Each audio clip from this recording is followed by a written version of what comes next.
16h45, les élèves de l'école de Bourdeux sont rentrés à la maison et pourtant certains retournent en classe. C'est l'heure de l'aide aux devoirs. Ils sont encadrés par des intervenants rémunérés par la communauté de communes. Vous sortez vos cahiers de texte. Les enfants retrouvent ici un cadre pour travailler par petits groupes. E-U-E-R. Ici, on nous aide à faire les devoirs. J'aime bien parce que ça nous laisse plein de temps à la maison. Et les autres jours, je fais les devoirs à la maison.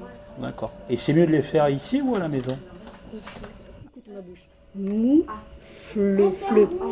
Retraitée, Brigitte a trouvé ici un complément de salaire en même temps qu'un plaisir à aider les petits. Ouais. Hein, voilà. Et ça, tu peux l'enlever, le petit trait là. Je pense que tous les enfants doivent être accompagnés chez eux. Et parfois, les parents n'ont pas les moyens parce qu'ils travaillent.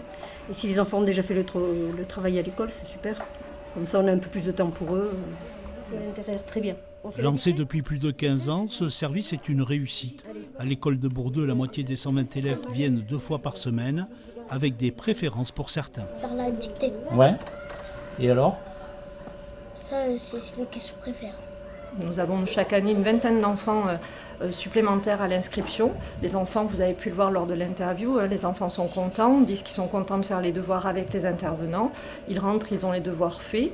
Ça leur permet aussi de prendre confiance en eux. Donc c'est une véritable satisfaction pour nous élus de permettre ce service à l'échelle d'un territoire et de permettre que ce service en plus soit gratuit. 42 communes et 800 élèves, l'aide aux devoirs est financée par la communauté de communes de la Cortèze.